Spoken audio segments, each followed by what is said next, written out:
Welcome back to Breakfast Central. Now, let's turn our focus to a contentious issue stirring political waters in Delta State. The reactions of Itsekiri stakeholders to the proposed ward delineation in the Warri Federal Constituency is the core of our conversation. The Independent National Electoral Commission, Inec, recently unveiled its proposed ward delineation for the Warri Federal Constituency following a Supreme Court directive. Inec maintains that the delineation process was conducted transparently and in line with the Supreme Court's judgment. The Commission asserts that it engaged stakeholders from all ethnic groups in the constituency during the process. However, the Itsekiri leaders, of course, have rejected the proposal, citing concerns over fairness and representation. We're joined this morning by Honorable Emiko Odin Etuwewe, the immediate past Speaker of the Legislative Arm of Warri Southwest Local Government, as well as Gbubemi Awala, Chairman Itsekiri Interest Group and a notable Itsekiri youth leader. Good morning, gentlemen. Welcome to the show. Gentlemen, welcome to Breakfast Central. Thank you for having us. Thank you very much. So, Honorable Etuwewe, I want you to sort of set a background as to why this conversation is happening. Why is there a disagreement about, the legality or the process of the delineation? Okay, thank you very much.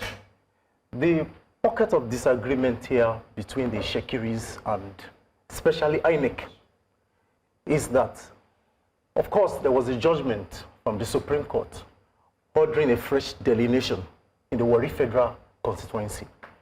Our concern became utmost because we have 2 years to the national delineation.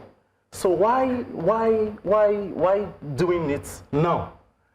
We put up arguments and all that, but the Itsekiri being peaceful and law-abiding people, we said no problem. But we also looked a way around. We went to court, also Federal High Court in Abuja, which of course I'm one of the claimants, And there was a restraint on Inec not to do it until the litigation is over.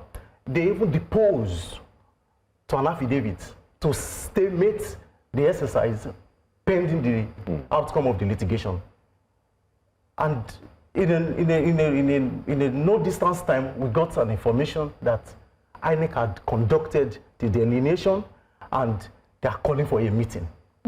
We didn't want to attend. Some of our people, the FOCAP committee didn't want to attend, but some persons suggested that, okay, they should just attend. Let's know what the outcome of the meeting would be. Upon the arrival and departure, they came out with draft from Inec that they had conducted the delineation. They had conducted? Yes, that they had conducted the delineation. It's poor protests and all that. We were so furious. We were so, need I call a spade and not some agricultural against the judgment of the High Court? Yes, against the judgment of the High Court that they swore not to conduct the delineation pending the outcome of the litigation. So that was what spurred our anger, in conjunction with what we saw as proposed drafts for Warri Federal Constituency. It's amazing to note that the chairperson of the committee who perpetrated this fraudulent act to have influenced Inec in doing all of this is an Ijaw woman from Bayelsa State, Professor Rhoda Gomez. It was then we started, getting to cross the T's and dot the I's of what could have led to them doing this thing unknowingly to the Itsekiri people. What's in it for Professor Gomez that you've alleged is behind this influencing Inec to carry out this thing? Yes, she's an Ijaw woman from Bayelsa State. She's a professor in the Niger Delta University, and she's a member of the Ijaw Leaders of Thought. So why is she doing it? To what end? Yes, to disenfranchise the Itsekiris. Now, okay, let me add something to it. The Ijaws, over time, we have lived as brothers in in 2 local governments that we have, Warri North and Warri Southwest, where we both live. But they have been crying foul. At the time, they started making pleas that we have been here for a long time. They want representation. you know, which of course the Itsekiri allies, the Itsekiri leaders in their benevolence gave them the opportunity. As we speak, the Speaker of Delta State House of Assembly is there because of the benevolence of our Itsekiri allies to represent that local government in the State House of Assembly. You know, so that's why it amazes and hurts us so much that I haven't done all of this. Why should they have collaborated with Inec to want to disenfranchise, to marginalize Itsekiris, the majority constituents of Warri South, Warri North, and Warri Southwest? Okay, we'll come back to talk about, you know, this divide, but let's bring in Mr. Awala to talk about, we have reports that there was a Supreme Court verdict in 2003, I believe, in favor of the Itsekiri people. So walk us through why that was never implemented, and, you know, why we've then gone through this hasty application, even though there was allegedly, like you've mentioned, the Supreme Court, High Court injunction restraining Inec from going ahead. Yeah, it was actually a Federal Court. Okay. Verdict. It started in 1997. The case started in 1997. The Constitution gives opportunity for delineation uniformly, not only in isolation. Yeah. And it was meant to cover the new local government, because Warri South and Warri North local governments were products of Warri local government. In 1991, when Delta State was created, and when the Warri local government was split into Warri South and Warri North, there was a ward delineation, and this was conducted by NECON, the body before Inec. This was what transformed it to Inec. And in 1997, they did a delineation that was premature. Delineation was supposed to be done every 10 years. So if you are doing a delineation in 1997, before then, it is expected that you are not doing it in compliance with the law. Now, the issue was that Itsekiris went to court, not because it was premature, because the gerrymandering and the inconsistency in the process, it was not accepted by the Itsekiris. And the local government chairman, as at that time, Dr. Otumara, his vice chairman, Gbubemi Ikolo, she's now Ikolo, she was then Kwenduse, and 8 other councillors went to court, and they got an interlocutory injunction stopping Inec, which was NECON at that time, from going ahead with the illegal ward structure. What we had as of 1997 was 10 ward structure in Warri South. Mind you, in 1996, the Warri Southwest local government was just created. So all the wards that were in the present day Warri Southwest were gotten only from Warri North local government. Now, moving forward, we saw that in 1999, because of this injunction, since we were still NECON, we had the opportunity to field 4 House of Assembly members, one for Warri South Constituency 1 and 2, Warri North and Warri Southwest. And the Itsekiris at that time were privileged to even have the first speaker in 1999 dispensation, which was Honorable Megbele. He died on the seat, and he was replaced with another Itsekiri man, Honorable JFK, Jackson Omashone. So where I'm going with this is that as at 1999, this is the magic of Inec.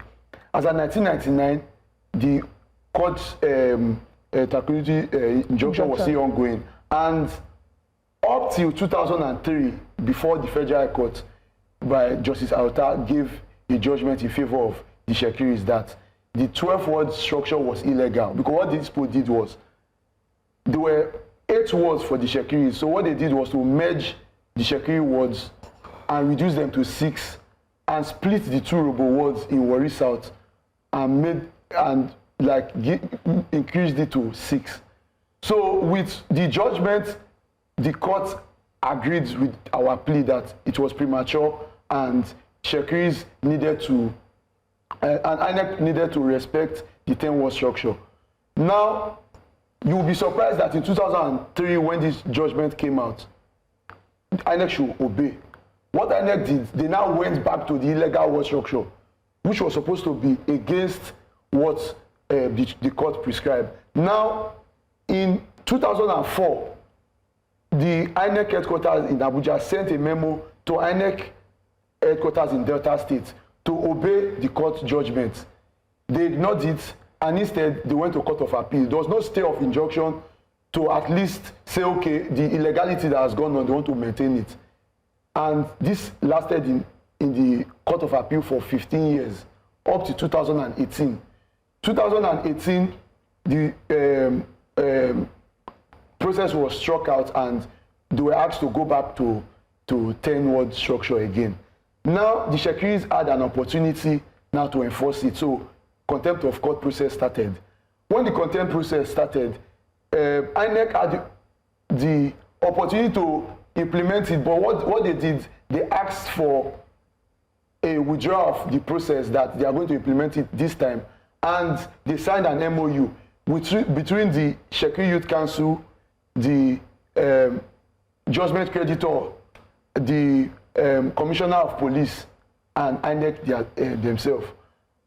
After this was done, 2019 election, they said because of the short time, they needed more time to prepare for the new ward structure, since they were still using the legal 12-ward structure. Mind you, from 2003, 2007, 2011, 2015, they were fielding illegal ward structure and were having House of Assembly members that were in this illegal ward structure. Even up to today, they are still there. So this was what Itsekiris have been experiencing till now. Now, fast forward to the Supreme Court judgment. The Supreme Court judgment was for future election, not for now.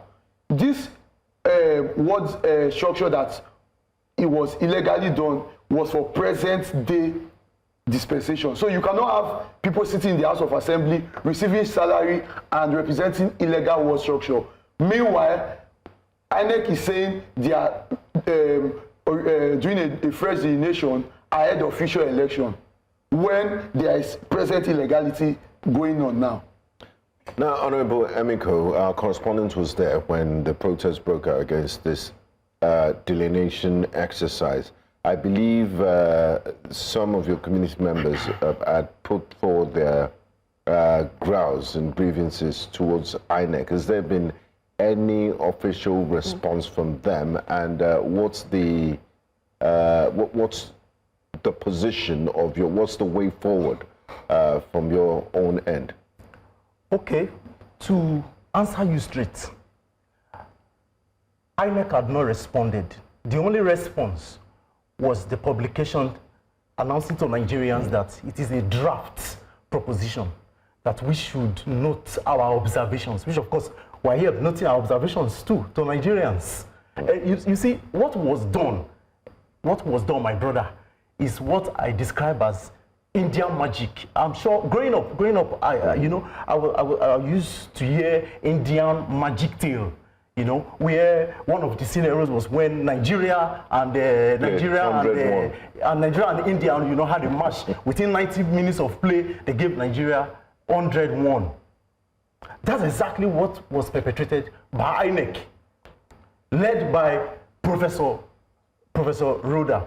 And up to now, like, to answer you straight, we have not heard anything from INEC.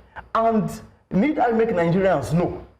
INEC said it's a draft proposition. Meanwhile, we have footage of some persons that went to INEC after the Itsekiri protest at INEC office. They went, Ijaw people went there to say, INEC, stand by what you have done. These people said it's a draft. Some people are reminding them to stand upon what they have done. I think this is very suggestive. Nigeria should take notice of this particular these two statements.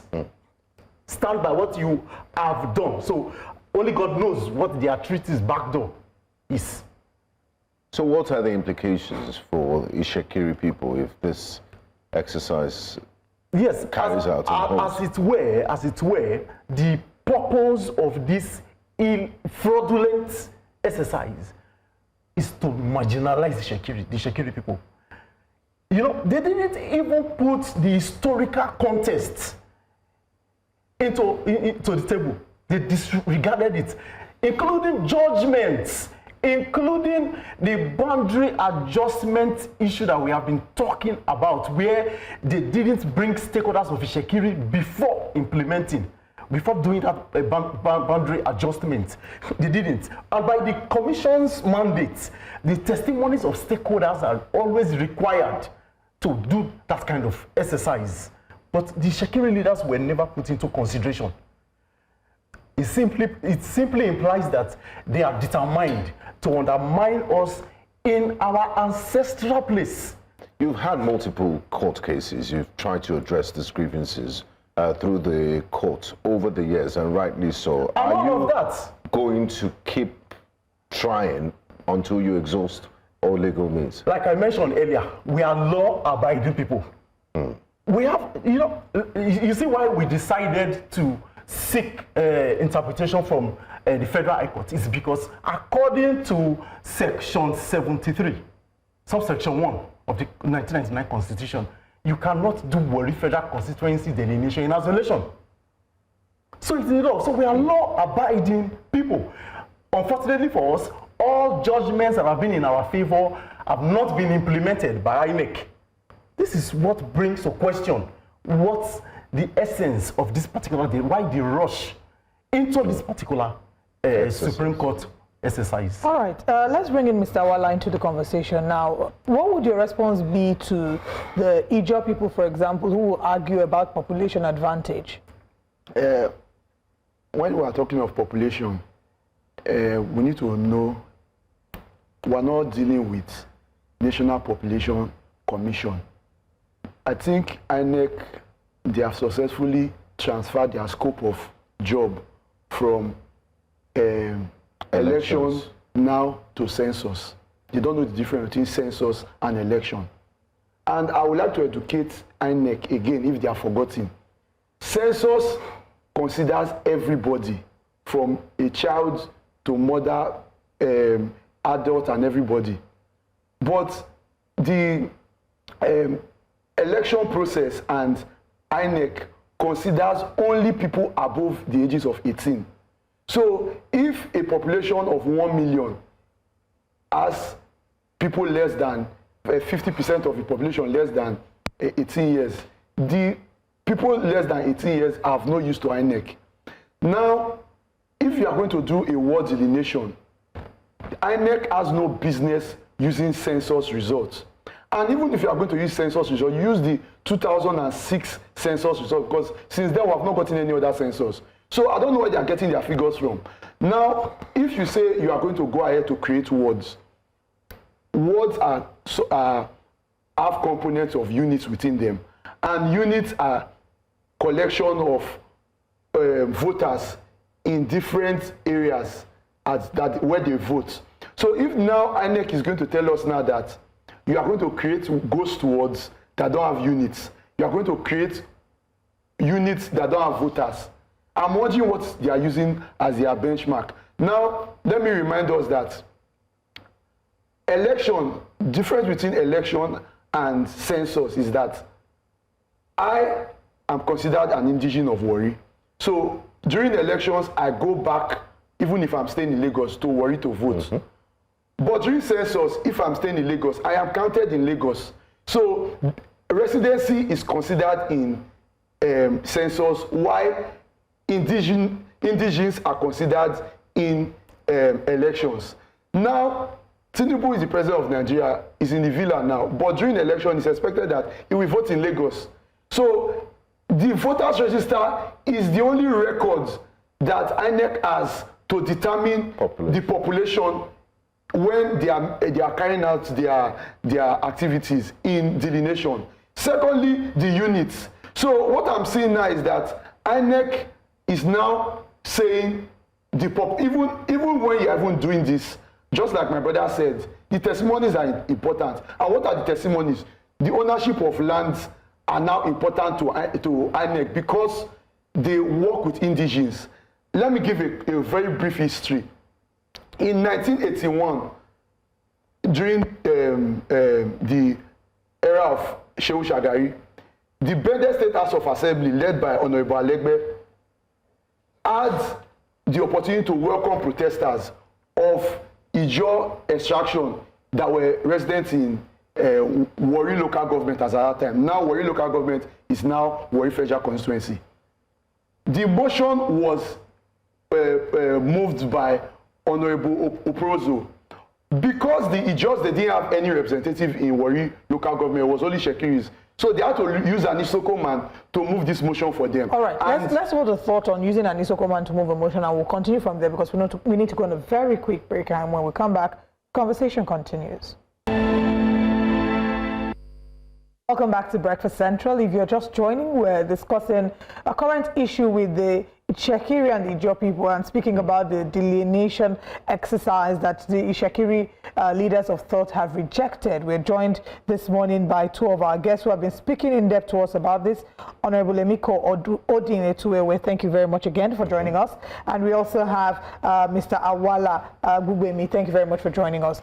Before we went on that break, you were speaking about the protesters and how they were received, and an Isoko man was selected to move the motion. So please go ahead. Yes, like I was saying, in 1981, Honorable Alegbe in the Bende State House of Assembly was the Speaker, and Honorable Pozo, who was an Isoko man, was also the Deputy Speaker. He raised the motion on behalf of the Ijaws of Warri local government because as at that time, they didn't have any representative to raise the motion on their behalf. And what they were saying is that they wanted to create their own local government outside the Warri territory. Now, the issue that was on ground and what the Assembly told the protesters was that if you are going to move out, because since they felt they were second-class citizens in Warri local government, they shows that since our local government cannot be created for us, because the House of Assembly told them that these lands from Ogbijo, Bayamatu, Isaba, these areas, there have been litigation on them in the Supreme Court. And you have lost, you have never won in your life. So if we had a case like Apo, Besu, and cases like the Ijaws of Ogbijo taking the Itsekiri Communal Land Trust to court, this started from as far back as 1928. We have another case in 1952. We have another one in 1973. Supreme Court cases only, since everybody's talking of Supreme Court cases now. You have lost. So they told the Ijaw people that if you are leaving Warri and you are looking for a local government, no problem. But you should not take an inch of Warri land. So go to Burutu to agitate for this. And when they went to Burutu, these people came back 3 years later to say that they were even treated as second-class citizens in their own area. The motions are before both the Delta State House of Assembly and Bende State House of Assembly. These are not hidden records. Now, also, when we are talking about the history of these areas, I don't want to focus only on the Ijaws. In Warri South, for example, we have had court cases whereby the Itsekiri Communal Land Trust, which was a structure that was used to represent the Olu of Warri and the overlordship of the Olu of Warri in Warri, present-day Warri Federal Constituency. The idea was that all lands under the Warri local government, now Warri Federal Constituency, belong to the Itsekiris. So any other person there are customary tenants. One interesting case that you should know is Ogege versus Dor. In this case, it happened in 1925. Even though a lot of people argue that this case, they don't believe in the judgment, but the head of the Robos went to court as at that time. His name was Shifipuri. As at that time, there was no king in Agbasa. So the Olotu was the head woman and leader of the Agbasa people. He went to court and he testified before the court that all this land belonged to the Itsekiris. Now, this is the interesting thing. If you know that all the lands in Warri Federal Constituency belong to Itsekiri, including the areas that the Ijaws are settling as tenants, as prescribed by the Supreme Court, how are you going to name wards in this area after the Ijaw people, even when you are even naming them out of the areas that the Ijaws are settling? Right. You are now coming to the Itsekiri areas to even name and steal units to add to the units that are not even existing, wards that are not even existing before. Quite a lot to unpack here, and thanks for the historical context. Now, before we begin to wrap up, Honorable Emiko, how is land, because I mentioned land a lot in this submission, how is land a factor in a ward delineation exercise? Okay, land plays a very voluminous factor in determining the essence of this whole matter. We have judgments that prove ownership. Like you mentioned earlier, you cannot build something on nothing. I'll take the Warri South as a case study, where we've had 10 legal structure and 12 illegal structure. Now we have gone to court, and court have given judgment that they should revert, INEC should revert to the 10-ward structure. This is explicitly, making it known that land plays a vital role. We've got documents, and those are the historical contexts that I am referring to, that INEC and National Boundary Commission are supposed to put in place in doing whatever they are doing and whatever they intend to do further. Okay. I want to also go back to the issue between the Ijapu and the Itsekiri people, and I want you to give a context as to if this has impacted the way that both people, relate with each other. You're living with each other now, but how has this impacted relations between the Ijapu and the Itsekiri people? I'll start with you, Mr. Awala. Yeah, first of all, I can say the Itsekiris are one of the most peaceful and benevolent people in Nigeria. I'll go back to history. 1996, when the Warri Southwest local government was created, the gazetted headquarters was supposed to be in Ogidigbe, but the military administrators at that time announced Ogbijo, and Itsekiris went to court. And while we were in court, the popular Warri crisis started. And this issue was because of the Itsekiris were protesting that the gazetted headquarters of the local government was also being Ogidigbe and Itsekiri town.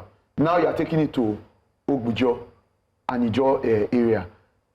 The Itsekiris will not accept that, so that was the reason for the crisis. Now there were panels of inquiries to make sure peace comes to stay. And even as we speak, the Itsekiris left the headquarters, as even though the federal government recognizes Ogidigbe as the headquarters, the Itsekiris still left it at Ogbijo.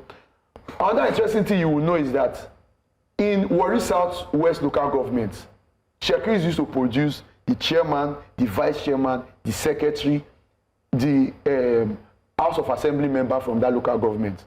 But for peace to reign, Itsekiris started giving out the position of vice chairman. Itsekiris started rotation of the seat of local government chairman. Normally, if you are looking at it, if you are going by delegate election, Itsekiris have more delegates. If we have 6 wards and the Ijos have 4 wards, it is impossible forever for the Ijos to win any primary election. But you will keep on seeing that in the last election, 2023, Itsekiri's delegates supported Ijo both in APC and in PDP. We would have supported our brothers because we had people that were fielded in those positions. But because we wanted peace to reign and we felt it is civilized for us to consider these people to get seat of power, to the extent that even though Itsekiris have the least amount of years in the seat of the speaker, the 2 speakers we have had served in less than 2 years. Meanwhile, we gave the opportunity for us to have speaker now that it was zoned to Warri Federal Constituency to an Ijoma, when we knew that it was the turn of Itsekiris to become speaker. So if we have seen a tribe that is benevolent like this, the Warri South local government, after the crisis, there's a part they call Miller up to Main Market. These areas were industrial and commercial areas. So it is impossible for you to say during the election that you are going to even see 10% of registered voters coming from there, because the market will close during the election. So I don't even know where the units are in those places. But now Inec has created units there and named them after Ijo areas. The surprising thing that you know is that the Miller area was part of both the MPA staff quarters and also the police barrack, marine police barrack.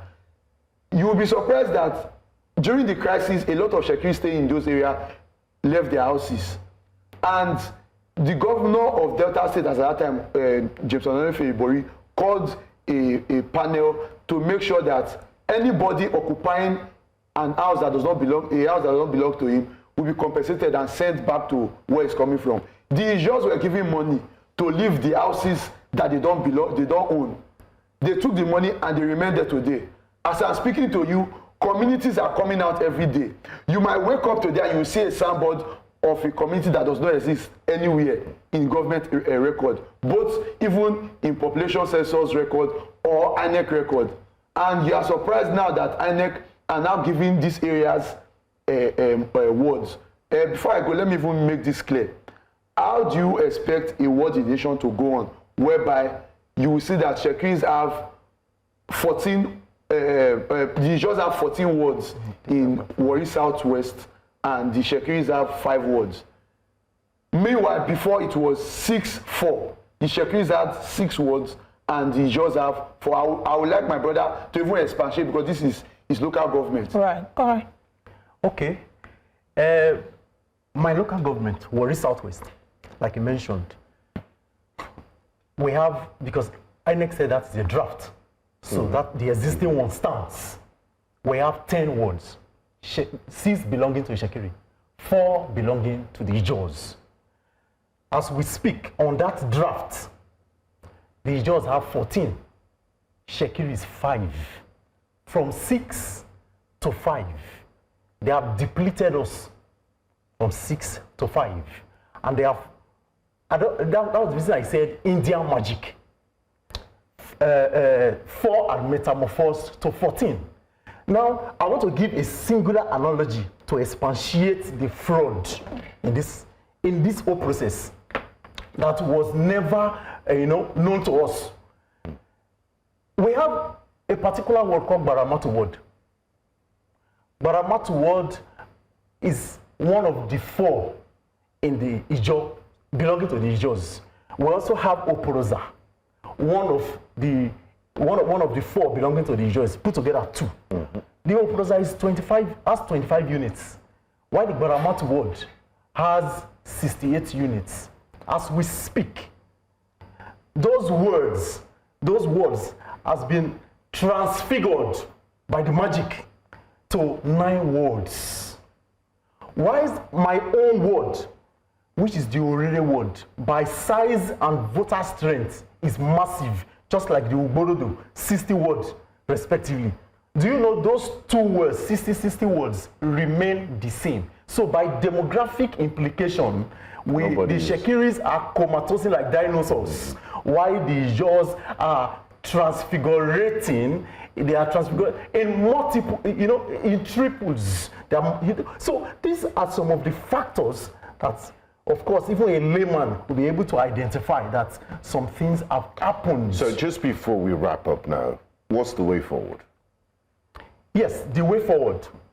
I'll mention 3 ways to remedy this quagmire. Before it snowballs into something. Yes. Yeah.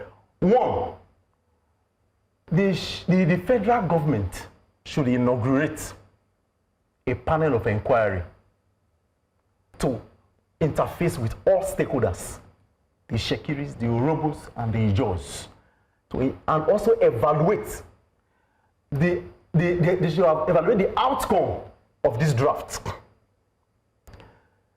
Secondly, these numbers I just mentioned, Inec should explain how they came about it, disregarding the historical context, the nomenclature of these places belonging to Itsekiri.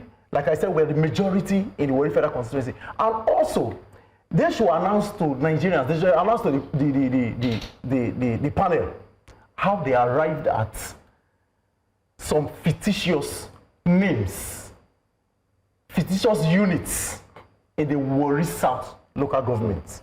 And then thirdly, before we say they should go review it, especially for Warri South local government, are you going to build something on an illegal structure? Those judgments that are in our favor should be looked into and implemented as well. Then we can talk about reviewing, and then we'll say the situation is being remedied. All right, Mr. Awala, do you have any other thoughts to add to this? Or, and just to ask, what will a peaceful resolution look like? Do you foresee that happening between the different communities at, at odds now? Well, a peaceful resolution should just follow the Inec guidelines. If Inec does the right thing, documents that we have submitted, the judges have submitted, the robots have submitted, are reviewed properly. And also, just like my brother said, you cannot make the chairman of the committee of Inec delineation an Ijaw woman. Then you should make the person an Itsekiri woman if the other people are going to accept it too. Secondly, when Inec got this judgment, when the Supreme Court judgment was declared, the judges and the robots were invited to Abuja to talk on this matter. Only the Itsekiris were not invited. So are they now saying that Inec is now working with only certain stakeholders and they are against another stakeholder? So I think Inec should be fair. Everything should be done equally and there should be fairness. And if you are against an Ijaw woman being the in charge of the delineation committee, where would you rather the person came from? The person should come from, I even prefer the person should come from the north. Because you should not be an interested party in this matter. Conflict of interest. Yes. So there should not be, and the way it is now, INEC should not be in a hurry. The judgment said for future election, there's no election in 2025. The next election is 2027. So what we're expecting INEC to do is to put their house in order. So if there's any pending judgment, it should be implemented first, like the Warri South House of Assembly that is using illegal ward structure, and there are people receiving salary in the House of Assembly in Constituency 1 and Constituency 2 of Warri South. These are illegalities that we are permitting. So this should be looked into. First of all, Warri South does not have an House of Assembly representative as far as the 12th ward structure is concerned. Most recently in 2022, the Federal High Court Justice Okunabang announced also again in the court, in his judgment, that the 12th ward structure is illegal, and he advised contempt of court. So these people, they know what they are doing when they are running around circles. All right. Gbubemi Awala, Honorable Emiko Odin Etuwewe, thank you so much, gentlemen, for your time. We want the best at the end of the day for, these people. We want the Itsekiri people, the Ijaw people. We want to find lasting solutions and peace, and Inec certainly has a role to play. We hope that we can get a representative from Inec to speak to us about this story. But thank you, gentlemen, for your time. Thank you, gentlemen. Thank you. All right.